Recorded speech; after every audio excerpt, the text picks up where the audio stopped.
Resumen de la historia de la Iglesia medieval. Hemos comenzado nuestro estudio de la historia de la Iglesia desde el curso anterior, donde aprendimos que la Iglesia se puede dividir en tres grandes etapas. La historia de la Iglesia, ¿recuerdan? Antigua, la Iglesia medieval y la Iglesia moderna. En la Iglesia medieval la hemos subdividido en dos periodos. El periodo de la formación del Sacro Imperio Romano y el periodo de las luchas entre la Iglesia y el Estado. Dentro de este segundo periodo estamos listos para comenzar el capítulo que se llama La decadencia del papado, y es el capítulo número 10 de esta serie de estudios.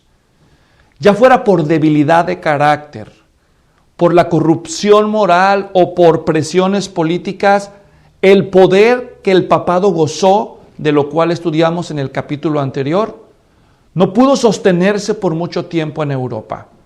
En este capítulo conoceremos las causas internas y las causas externas que condujeron al papado y a la Iglesia de la Edad Media al momento más decadente de la historia. Para lo cual vamos a comenzar prestando un poco de más atención a cada uno de estos factores. Comencemos con las causas internas que minaron el poder papal. Empecemos entonces a considerar este rubro. Fueron 4 las razones internas que condujeron al papado a la decadencia, y me refiero a las causas internas. 4 causas internas que condujeron el papado a la decadencia. Y la primera de ellas es la debilidad política que algunos papas mostraron en momentos decisivos, la cautividad babilónica, el gran cisma papal y la corrupción moral de la Iglesia. Vamos a considerar cada una de estas con un poco de mayor atención. En primer lugar, hablemos de la debilidad política. No todos los papas fueron como Inocencio III, como Gregorio VII, como Nicolás II, de los cuales aprendimos en el curso anterior, en el video anterior. Hubo algunos papas que no dieron el ancho ante las presiones políticas y doblegaron sus manos ante la autoridad imperial o de los reyes. Y vamos a ver el ejemplo de 3 de estos papas que no se pudieron mantener en su dignidad ante algunos reyes. El primero que vamos a mencionar es Bonifacio VIII, que fue el papa de 1292 a 1303. A pesar de que él escribió la encíclica Unum Sanctam, que es una de las más agresivas, uno de los reclamos más agresivos en busca de poder, de afianzar el poder papal, no pudo ponerlo en práctica. En esa bula Unum Sanctam reafirmaba la absoluta supremacía del papa sobre los reyes, pero este papa no pudo hacer valer porque Felipe IV el Hermoso se dio gusto en humillarlo. Otro ejemplo de un papa que no tuvo el poder para sostenerse ante las presiones reales fue Benedicto XI, el que nada más gobernó un año sobre el papado, en 1304. Él canceló la excomunión contra Felipe el Hermoso porque le tuvo miedo y finalmente de nada le sirvió porque todavía lo envenenaron. Y después mencionamos a Clemente V. Este fue una desgracia. Este hombre fue una desgracia. Fue un títere literalmente del rey de Francia. Al punto en que el rey hizo que Clemente trasladara la base de operaciones papal de la ciudad de Roma a la ciudad de Aviñón, que tenía más cerca en el sur de Francia, para hacer con él todo lo que quiso. ¿Recuerdan cuando vimos el capítulo de las cruzadas? Les hablé de cómo los caballeros templarios le dieron su lealtad al rey de Francia y al papa, y cuando regresaron de las cruzadas fueron traicionados, perseguidos, inculpados, torturados y masacrados.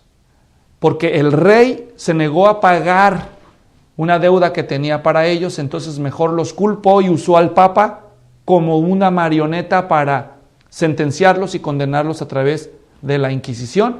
Y ese papa fue este infame Clemente V, lo cual vemos que lejos de él tener autoridad sobre el rey, fue su lacayo. Bueno, entonces la primera causa interna de la caída del poder papal fue estos papas pusilánimes que no dieron el ancho. Siguiente, la cautividad babilónica. En el año 1309, como acabo de decir, inicia lo que se conoce como la cautividad babilónica. Este periodo, desde el 1309 hasta 1377, estamos hablando de casi 70 años. Bueno, imagínense nada más. El papado se trasladó de Roma a la ciudad de Aviñón. Es decir, el Papa no pudo garantizar su seguridad en la ciudad de Roma por causa de los enemigos que tenía. Entonces le dijo el rey, yo te protejo, vente para acá. Entonces se movió para allá, para la ciudad de Aviñón, sin saber que le iba a tomar casi 70 años a los papas ser capaces de poder regresar. Entonces, en ese periodo, 7 papas gobernaron desde Aviñón, que fueron ya el mismo Clemente V que ya mencionamos, Juan XXII, Benedicto XII, Clemente VI, Inocencio IV, Urbano V y Gregorio XI, quien finalmente fue capaz de regresar el papado a Roma solo por un tiempo, porque después, antes de morir, Gregorio XI regresó a Aviñón. Ese periodo de la historia demostró que los papas no podían detener a los reyes franceses de hacer con ellos lo que ellos querían. Ahora, si ustedes prestan atención al siguiente mapa, vamos a tomarnos un momento para ver lo siguiente. Este es el mapa, este es el mar Mediterráneo y estas son las islas de Córcega y Cerdeña enfrente de Italia. Y esta es la bota itálica. ¿Está claro? Aquí está la ciudad de Roma, al centro.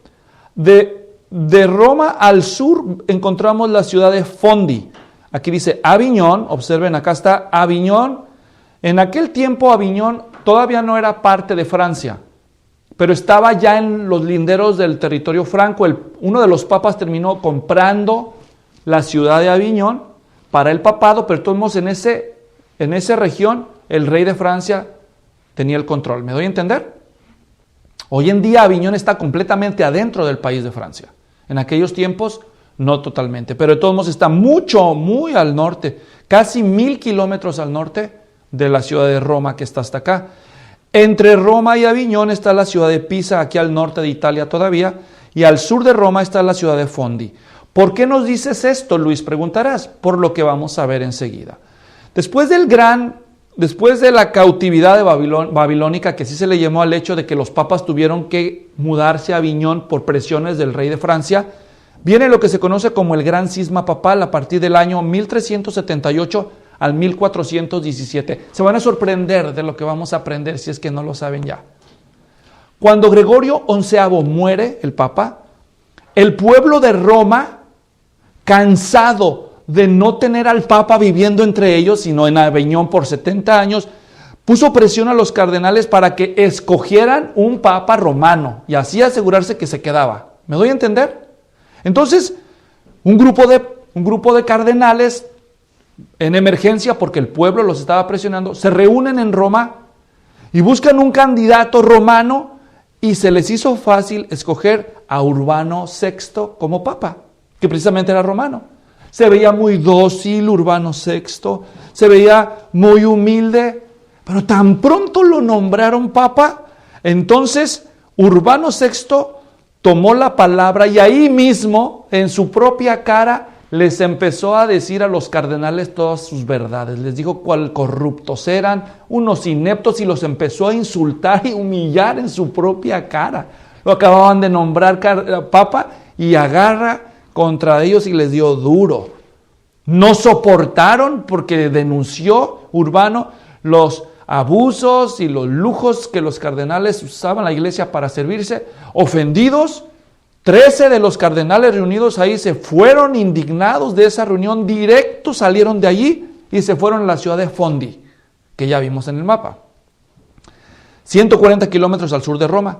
Y allí dijeron, nos equivocamos al poner a ese no es papa, vamos a poner a otro. Y entonces esos cardenales reunidos en Fondi nombraron a otro papa. Y ese nuevo papa se llamó Clemente VII. Pero el que ya estaba en Roma dijo, no, a mí no me van a bajar de aquí, a mí no me quitan, a ver si pueden. Entonces ahora Clemente VII ya no tuvo a dónde ir. Y el lugar que le quedaba, ¿cuál era? Aviñón. Entonces ahora Clemente VII se va para la ciudad de Aviñón y es papa, y Urbano VI sigue en la ciudad de Roma y es papa al mismo tiempo. Ahora tienen dos papas. En lugar de arreglar el problema, lo agrandaron. Entonces ahora Europa está volteando hacia la iglesia y diciendo, bueno, los cardenales nombraron a los dos papas. Ahora, ¿quién es el papa bueno? ¿Quién? Entonces los reyes empiezan a decir, pues ¿cuál nos conviene más? Obviamente, el rey de Francia, ¿qué iba a decir? Pues el de Aviñón nos conviene más, porque aquí lo tenemos como es costumbre. ¿Me doy a entender? Pero los que no estaban contentos con el rey de Francia dijeron, esta es la oportunidad, dijeron otros reyes de Europa, vamos a apoyar al otro papa. Entonces Europa se divide en lealtades. Es decir, algunos países se van a apoyar a Clemente, como cuáles. Por ejemplo, vamos a mencionar, aquí están Escocia, Francia, España y el sur de Italia, y en temporadas Portugal, fueron leales al Papa de Aviñón. Por otra parte, el resto de Europa dijo, no, el Papa de Roma es el bueno. Clemente VII y Urbano VI, al ver que contaban con el apoyo de varios reyes, ¿qué creen que hicieron? Se excomulgaron. No, pues Urbano es un usurpador. Te excomulgo. Y a todos los cristianos que te apoyen los excomulgo también. Entonces Urbano VI, ¿qué hizo con Clemente VII? Ah, no, yo te excomulgo a ti, yo fui primero. Y a todos los cristianos que te apoyen. Entonces, en un punto, todos los cristianos están excomulgados. Los dos papas excomulgados y todos los católicos excomulgados. Esa fue la realidad que llegaron a ese punto. Entonces, toda Europa excomulgada. Pronto, los reyes se dieron cuenta del problema, pusieron presión, los obispos, un escándalo, ¿se imaginan? Así que empezaron a tratar de hacer negociaciones, pero en lugar de ayudar a resolver el problema, se fueron a las armas y hasta empezaron un conflicto armado, los dos papas, uno contra el otro. Bueno, finalmente, al ver que no se podía resolver el asunto, dijeron, vamos a esperar a que se mueran, a ver si ya, cuando se mueran, podemos arreglar el asunto. Pero no lo pudieron arreglar. Después de que cada papa falleció, los cardenales simpatizantes a cada bando nombraron nuevos papas y el problema empezó a alargarse y el cisma se alargó. Por eso se llama el gran cisma papal. Y ustedes prestaron atención en el título, observaron cuántos años duró, desde el 78 hasta el 17. ¿Verdad? Estamos hablando de décadas de problemas. Entonces, solamente por dejar las cosas claras, entonces, después de 2 décadas, 20 años después, una serie de pensadores y de teólogos cristianos alrededor de Europa dijeron, esto no puede ser así. No puede ser así. Esto es un resultado más de que el Papa tiene tanto poder. El Papa no debe tener tanto poder. Debemos volver a lo que hacíamos antes. ¿Qué hacía la iglesia cuando tenía diferencias doctrinales importantes? Convocaba concilios. Y los concilios tenían la asistencia de los obispos de todo el cristianismo. Y ellos, representando el todo cristianismo, tenían la facultad de decidir lo correcto y lo incorrecto. Y no solo un hombre, como el Papa. Hagamos un concilio, dijeron ellos.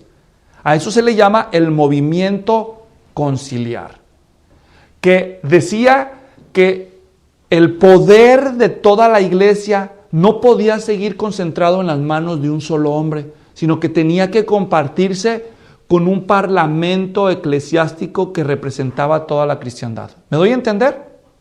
Así que, tratando de resolver el cisma, entonces convocaron un concilio en la ciudad de Pisa el año 1409 y mandaron llamar a los dos papas a asistir para que encontraran una solución y levantaran esta ignominia sobre el cristianismo.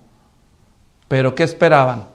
Los papas dijeron, ¿yo ir a eso? Obviamente le iban a quitar el poder, ¿quién hubiera ido, verdad? Así que no asistieron los papas, pero todos los cardenales fueron y muchos pensadores y teólogos fueron y dijeron, pues que no vengan, los destituimos. Y entonces los papas de Aviñón y de Roma dijeron, a mí lo que me hace su destitución.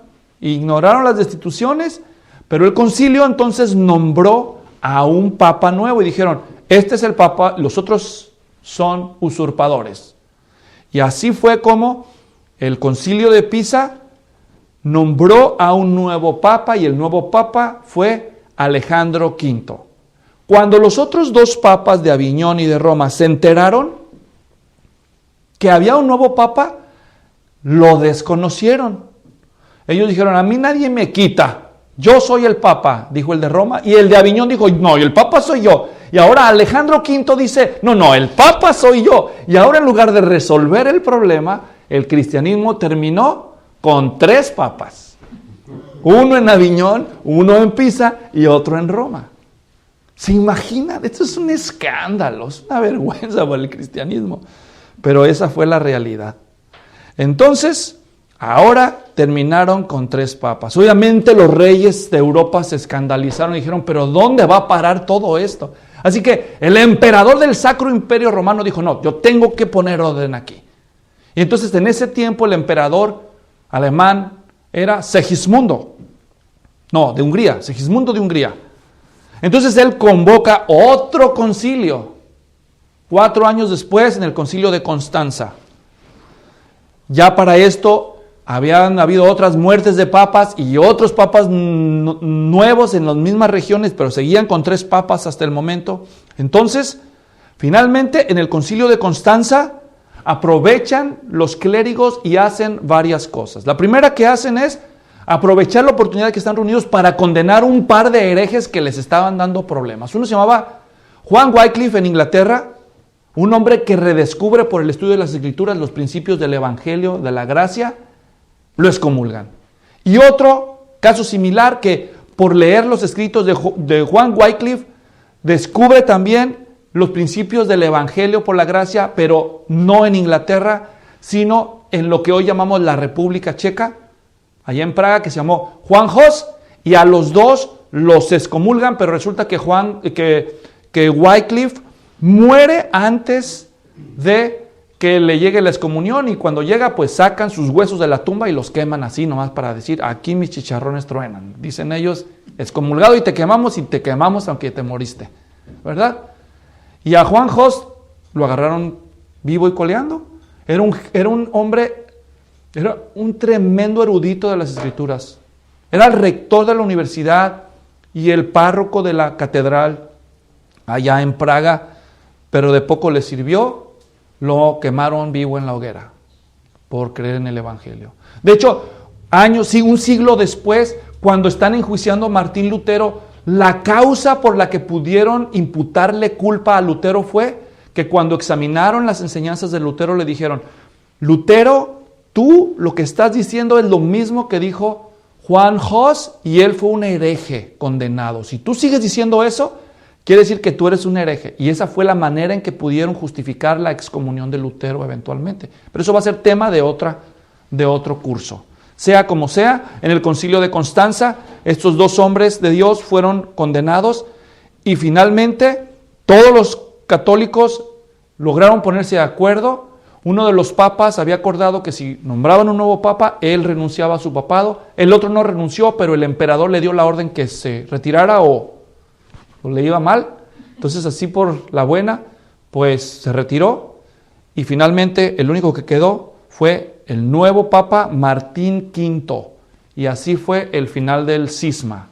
Pero obviamente todo eso fue un escándalo que demostró que los papas ya no gozaban del respeto y de la autoridad que habían tenido antes. ¿Está claro? Estamos viendo las causas internas. Pero si todo lo que he dicho, si las causas que ya he mencionado, es decir, la debilidad política, la cautividad babilónica y el gran cisma papal, no es suficiente para escandalizarse, lo que fue peor de todo fue el descaro moral de los papas en este periodo. Ese fue, digamos que el escándalo más grande que no pudo sostener a los papas en su gran poder. Para lo cual, vamos a decir que de los 120 papas que hubo al frente de la iglesia del siglo IX al siglo XV, oigan eso, otra vez, de los 120 papas, solo 16 se puede decir que fueron aceptablemente buenos. 62 de ellos fueron papas corruptos. Y voy a darles ejemplo de algunos de ellos para que se den una idea de lo que estamos hablando cuando decimos corruptos. Empezamos porque de una lista 62, imagínense. Ahora vamos a ver 8, ¿ok? Empezamos con el Papa número 102, Sergio II.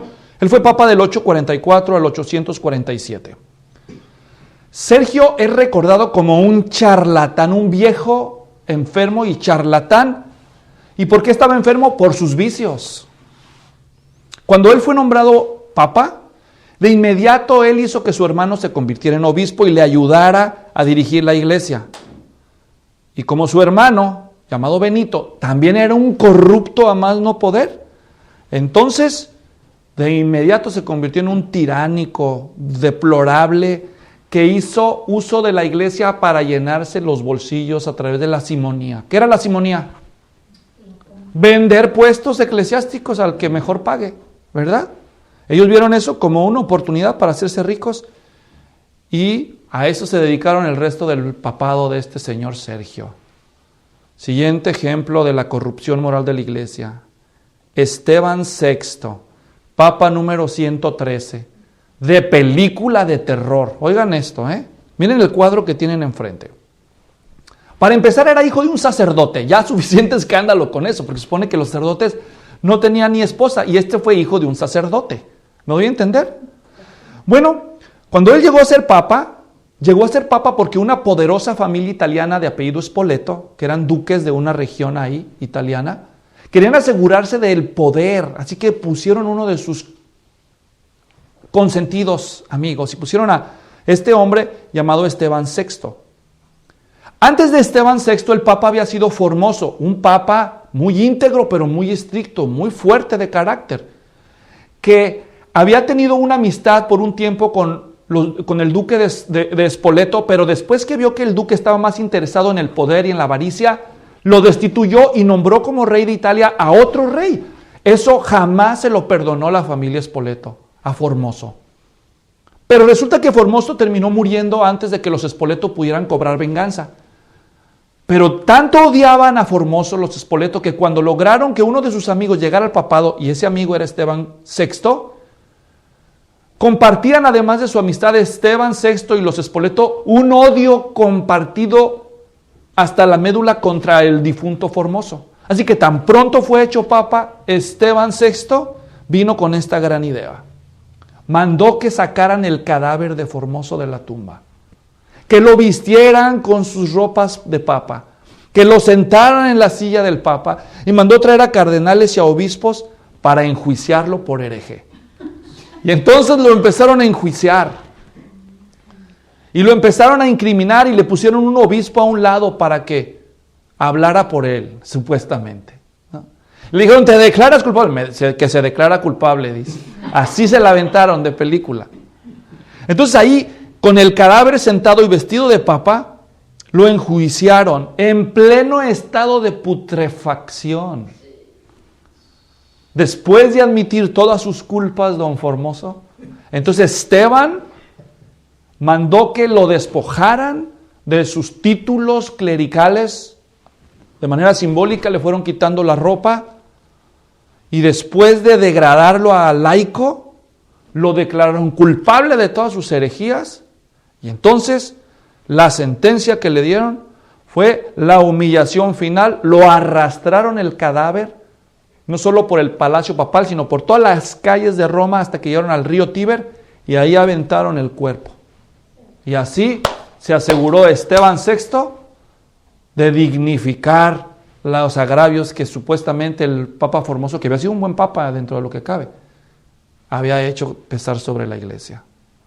Ahora, obviamente, el pueblo de Roma, cuando vio todo este desorden, se indignó y no soportando semejante locura de este papa, lo tomaron y casi podemos decir que lo lincharon, ¿verdad? Ese es el cristianismo del que estamos hablando. Esos son los líderes de la iglesia, un ejemplo más. Y ese fue el tal Esteban VI. Bueno, si creen que eso está de escándalo, espérense.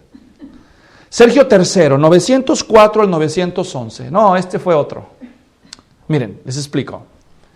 Un momento en que el papado era tan codiciado que las familias romanas trataban de hacerse del poder de ellos. Entonces un conde de Tusculum, que es una zona que hoy se llama Lacio en Italia, él se dio cuenta que el papado era la fuente de mucha riqueza. ¿Cómo le hago para apoderarme del papado? Entonces él platicó con su querida esposa Teodora. Mi vida, ¿qué vamos a hacer para conseguirlo? Y entonces Teodora le dijo, no te preocupes, mi vida, yo me encargo de eso.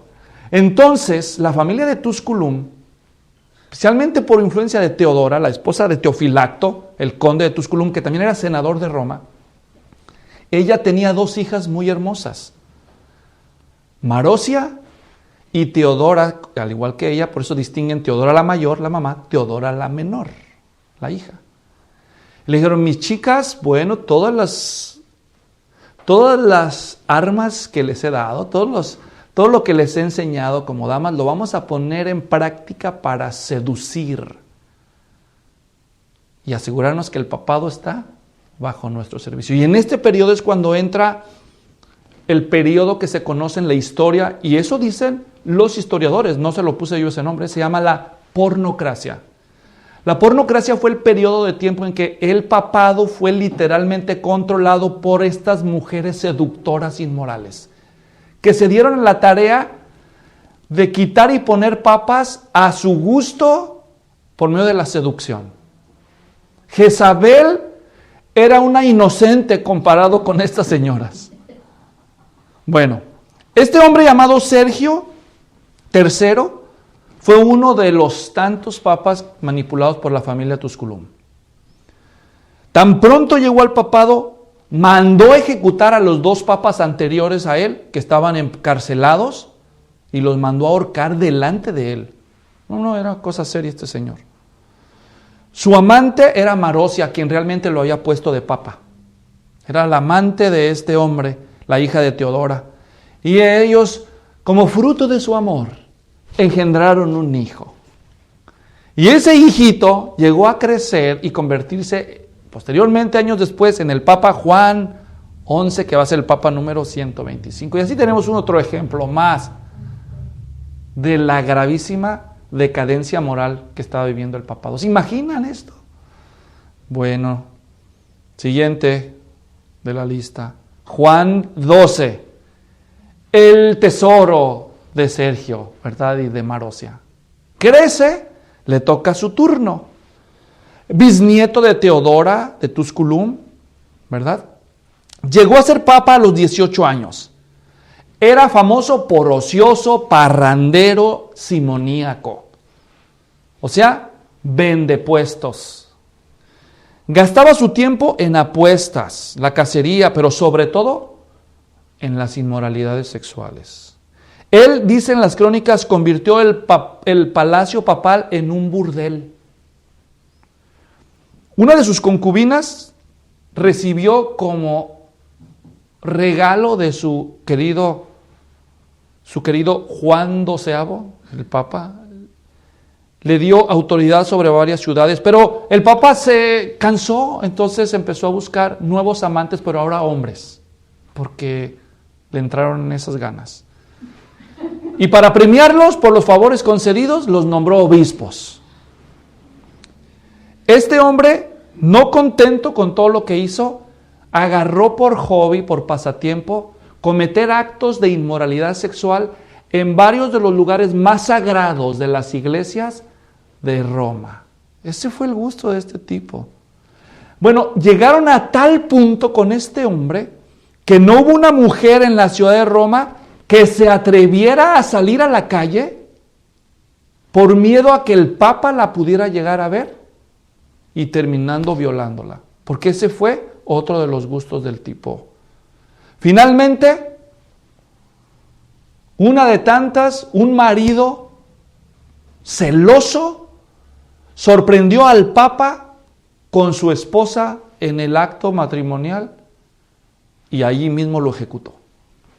Y así fue como a la edad de 26 años de edad, este papa terminó sus 8 años de pontificado. ¿Se pueden imaginar?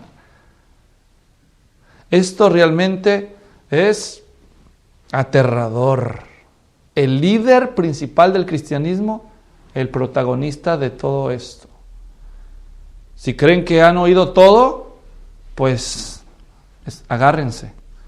Bonifacio VIII, de 1294 al 1303. Ya estamos en las épocas donde el problema de la cautividad babilónica está cerca. Tan pronto él se convirtió en papa, pues se dedicó a la simonía, al nepotismo, con todo orgullo y prepotencia. Como algunos cardenales se dieron cuenta del descaro de este hombre, se atrevieron a confrontarlo. Dijeron, no, ¿sabes qué? No estás haciendo nada bien, estás equivocado. Y cuando el papa se entera que estos cardenales lo confrontan, humildemente dijo, tienen razón, hermanos, perdón, me arrepiento. ¿Creen que hizo eso? No, obviamente no hizo eso. Él de inmediato los declara herejes, los excomulga, expropia todas sus propiedades y dijo, y me los ejecutan. Es más, no solo a ellos, a sus familias también. Este infame Bonifacio VIII fue responsable de la muerte de más de 6,000 personas en la ciudad de Roma y los alrededores, solo porque él quería apropiarse de sus bienes o porque lo criticaron. Este hombre es conocido porque fue un hereje nefasto, fue un practicante de todo tipo de inmoralidades, cometió actos de pedofilia y hasta de brujería. Y era el Papa. Él abiertamente dijo, sin que nadie se atreviera a cuestionarlo, pues ¿quién lo iba a cuestionar? Ya saben lo que le pasa al que lo cuestionó. Pero él dijo abiertamente que la resurrección ni existía, es más, que el alma no existía eternamente, que te mueres y ahí se acaba todo. Él llegó a decir que el cristianismo, al igual que el judaísmo y que el islam, eran invenciones humanas. Entonces, si no hay nada después de la muerte, ¿qué es lo único que tenemos? Esta vida. Hay que aprovecharla.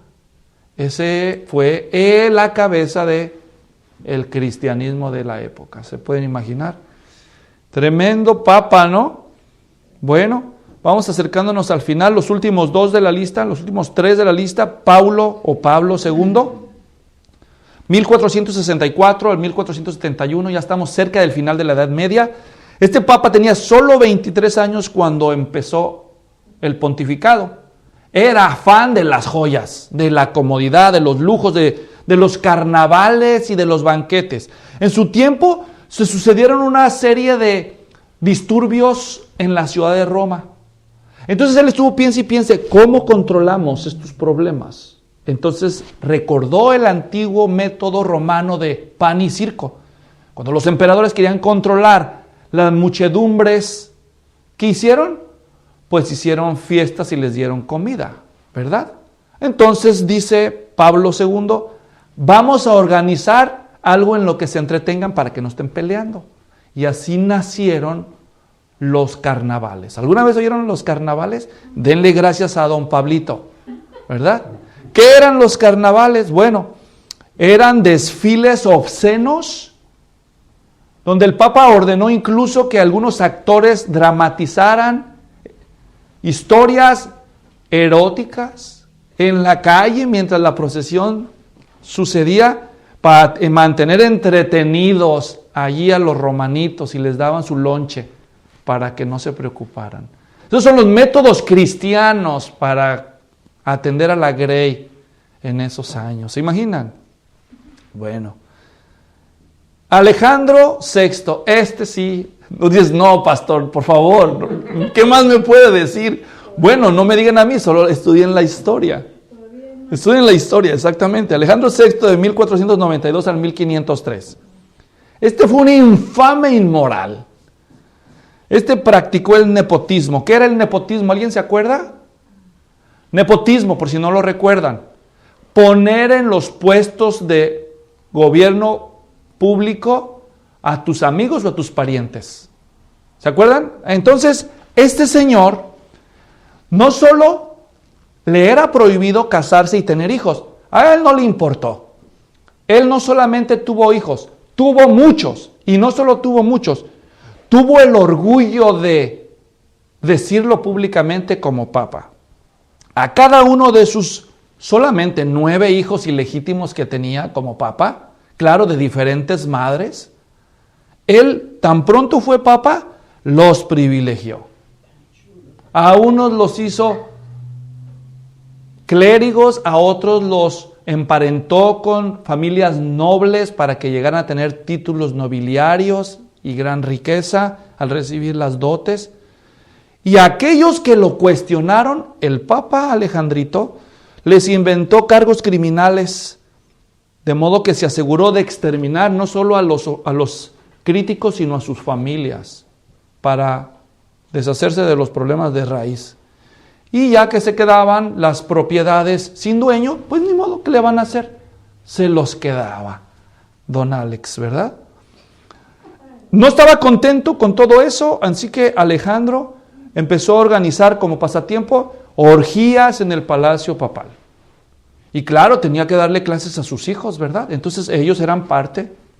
Y en una de esas, no solo llegó a engendrar hijos en algunas de sus orgías ahí en el palacio papal, sino que cometió incesto con una de sus hijas ya adultas. Todo eso está documentado. Bueno, finalmente, el escándalo era conocido de todos. En el norte de Italia, un hombre llamado Gerolamo Savonarola, en italiano, o nosotros lo llamamos Jerónimo de Savonarola, que mencionaremos más adelante, harto de que nadie dijera nada, se levanta y critica al Papa desde el púlpito. Y al principio la ciudad lo aclamó a Jerónimo porque él tenía el valor de denunciar al Papa, pero a la hora que el Papa escucha y manda las órdenes, a ver, ¿qué dijiste? Pues se lo repitió. Entonces todos los de la ciudad se quedaron calladitos, se hicieron para atrás. ¿Y qué quedó de Jerónimo Savonarola? Nada más enfrentar los cargos y ser ejecutado por orden del Papa. Por bocón, ¿verdad? Mientras estaba en campaña militar el Papa contra sus enemigos, pues tuvo que dejar el palacio papal. Entonces, ¿quién cuida el papado mientras me voy? Dijo, Lucrecia, hija mía, tú eres la indicada. Entonces, Lucrecia asume el control del papado sobre la iglesia mientras él andaba de campaña. Se sintió solo don Alejandro, entonces dijo, necesito compañía, y entonces la compañía la encontró en la bella Julia, una nueva amante que se hizo. No se contentó con tener una amante en Julia, el Papa la privilegió públicamente delante de todos a doña Julia, su concubina. Cuando se gastó todo lo que había en las arcas de la iglesia y empezó a decir, ¿y ahora qué voy a hacer? Entonces Alejandro pues tuvo que recurrir a la tradición de la simonía y empezó a vender puestos de cardenales a quien mejor le pagara y no le ajustó el dinero. Entonces dijo, ¿ahora cómo saco más dinero? Y dijo, ya sé cómo, los judíos prósperos los extorsionó. Convocó un año más de los que se llamaban años santos o jubileos, una estrategia que descubrieron los papas corruptos para, cuando las cruzadas dejaron de conquistar Jerusalén, los peregrinos ya no podían ir a Jerusalén por causa de los musulmanes. Unos papas dijeron, ¿qué hacemos? ¿Qué hacemos? Ya sé, que las peregrinaciones ahora sean aquí a Roma. Así vamos a asegurar que miles de cristianos del mundo entero vienen y nos dejan sus limosnas. Así que de cuando en cuando programaron años santos, en los cuales la oferta era, cualquier cristiano que venga a Roma en el año santo y deje sus limosnas en la iglesia, indulgencias plenarias, perdón garantizado de todos sus pecados. Ya se imaginarán entonces, las arcas de la iglesia se llenaban a través de esos años. Alejandro dijo, ocupamos uno de esos, vamos a llamarlo jubileo, entonces vamos a tener año de jubileo. Algunos de ustedes son católicos romanos que están viendo este video. Mi intención no es faltar al respeto, pero es que los hechos, no se puede tapar el sol con un dedo. Este es el origen de las cosas y ustedes los pueden verificar. Entonces, no contento con todo lo que había hecho Alejandro, como también era amante del arte, entonces contrató a algunos de los pintores más destacados de la época para que embellecieran algunas de las paredes de los murales de las basílicas, catedrales e iglesias de Roma y sus alrededores con frescos de los santos, los mártires, los personajes bíblicos. Pero se le ocurrió una gran idea a don Alejandro VI. Dijo, qué mejor manera de inmortalizar a mis amados hijos, pero especialmente a mi preciosa Julia, que los rostros de los santos tengan la cara de mis hijos. Así que los pintores empezaron a hacer los murales y los rostros de los santos eran los rostros de sus hijos. Pero especialmente el más privilegiado de todos los rostros, ¿cuál era? El de la Virgen María. ¿Quién de modelo serviría sino la bella Julia, su concubina? Esa fue la breve historia de don Alejandro VI. ¿Cómo terminaría la vida de un personaje como ese?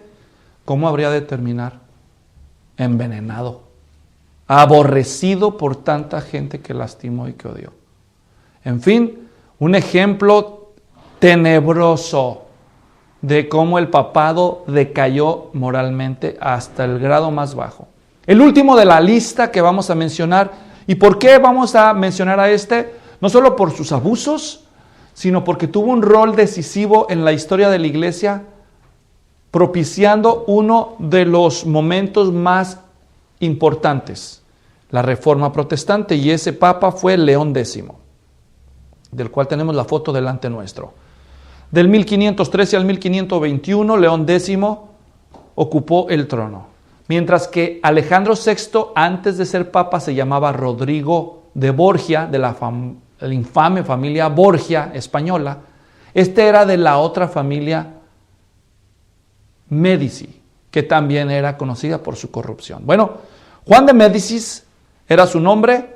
Cuando era niño y apenas tenía 7 años, este hombre, Juan de Médicis, su papá le compró el puesto de sacerdote. Así que su papá era de esos que practicaron la simonía porque compró el puesto de sacerdote para su niño cuando solo tenía 7 años. ¡Qué regalo!, ¿verdad? Tú le das a tu niño un juguete, hasta un dispositivo electrónico. Ahora no, a él le regalaron una parroquia, ¿verdad? A los 7 años. Pero no contento con eso, su papá, cuando cumplió 8 años, ahora no le iba a regalar otra parroquia, le regaló ahora una abadía. Ahora era el abad de un monasterio a los 8 años. Y cuando cumplió 9, otro. Y cuando cumplió 10, otro. Así que ya cuando tenía 10 años era sacerdote y abad de 3 monasterios. Cuando cumplió los 17 años, su papá, queriendo agasajar a su retoño, le compró el puesto de cardenal. Ya era cardenal, el cardenal más joven de la historia, don León X. Bueno, solo fue cuestión de ser paciente, porque a los 20 años después, 37 años, llegó a convertirse finalmente en el Papa y tomó el nombre de León X. Siendo Papa, entonces, se ganó la reputación de el más despilfarrador Papa de toda la historia. Nada más y nada menos. Su lema favorito era: disfrutemos el papado, ya que Dios nos lo ha dado. Así le gustaba decir, ese era el refrán favorito de don León X. Entonces él decía, bueno, algunos no supieron aprovechar el papado, yo les voy a decir cómo. Entonces, siendo papa, bueno, uno de sus pasatiempos favoritos era la cacería, deporte prohibido en la Iglesia Católica en esos años, hacer fiestas suntuosas, excéntrico a más no poder, don León. Y claro, no podía faltar en las fiestas las cortesanas que alegraran ahí, ¿verdad? Que pusieran ambiente.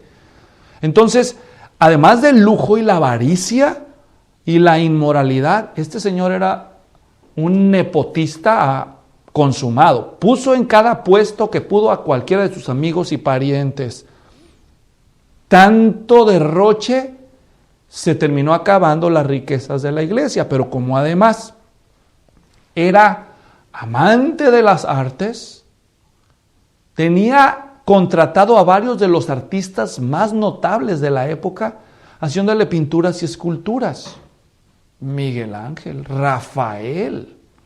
¿Cómo les vas a pagar ahora, León?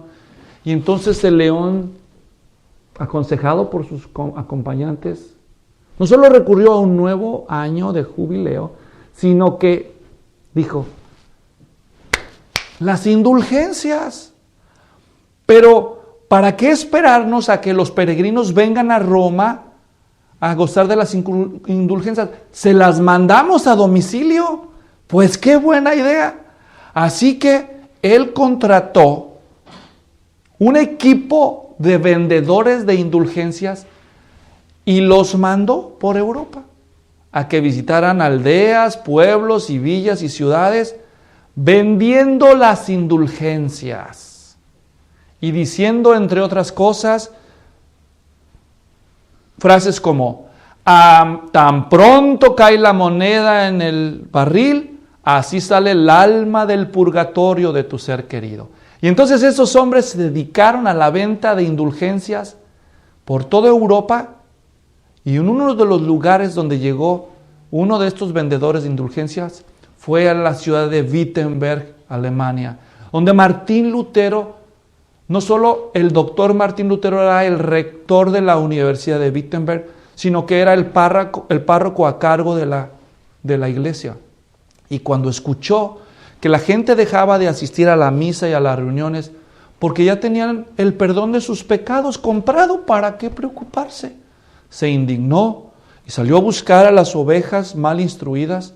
Para ese entonces Lutero ya había creído en el Evangelio por sus estudios de las Escrituras, y entonces, indignado, regresa, se sienta y escribe las 95 tesis, donde el tema principal era un ataque al sistema de ventas de indulgencias de León X.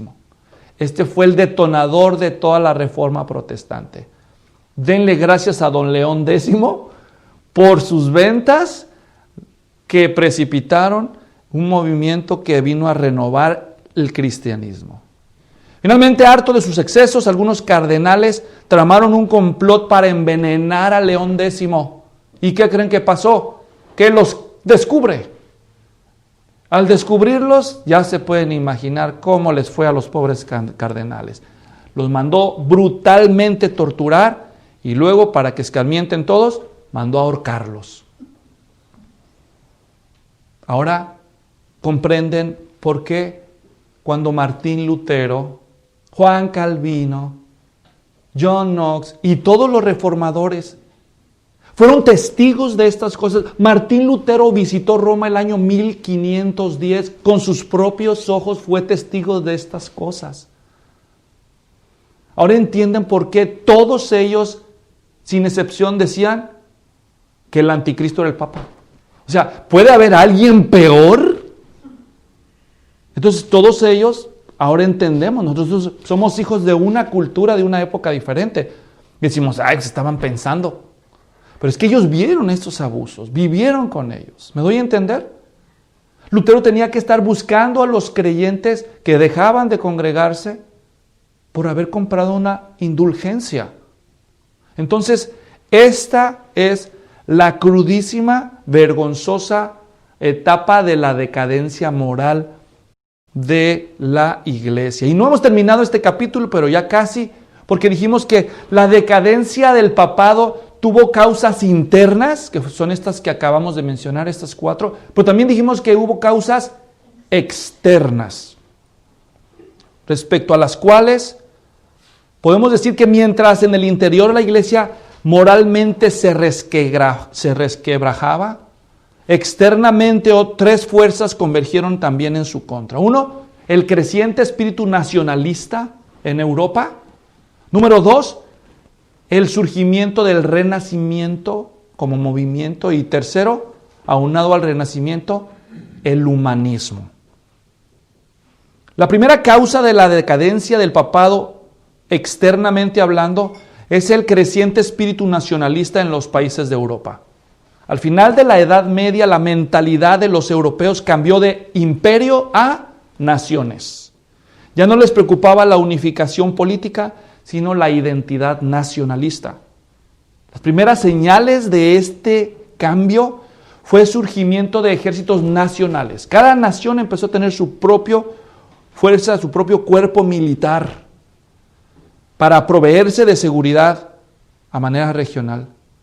También el surgimiento de la clase media generó una nueva estabilidad económica y social a nivel de naciones. Aunado a eso, esa inconformidad de los países respecto a la iglesia y sus abusos y su impunidad. Especialmente que la iglesia dominaba tanta tierra, tanto territorio, y que exigía una lealtad dividida. Las naciones dijeron, nosotros tenemos que ver por nuestro interés y no por el interés del Papa, que se gasta el dinero de manera despilfarrada. Todo esto, la impunidad de los clérigos ya tenían cansados, y finalmente las naciones empiezan a velar por sus propios intereses individuales. De modo que la iglesia ya no podía unificar a todos bajo una misma bandera para movilizarlos. Esa es la primera causa externa, el creciente nacionalismo. Pero hay otras dos causas, el renacimiento y el humanismo, pero son tan importantes esas dos causas que las vamos a posponer para estudiarlas en el próximo capítulo de este curso, que va a ser precisamente el número 11. Y en el capítulo siguiente conoceremos qué fue el renacimiento, el humanismo y los efectos que ejercieron sobre el cristianismo, de modo que el poder papal fue debilitándose. Tendremos que esperar al siguiente estudio para conocer esos detalles. Entonces nos vemos en el siguiente de la serie.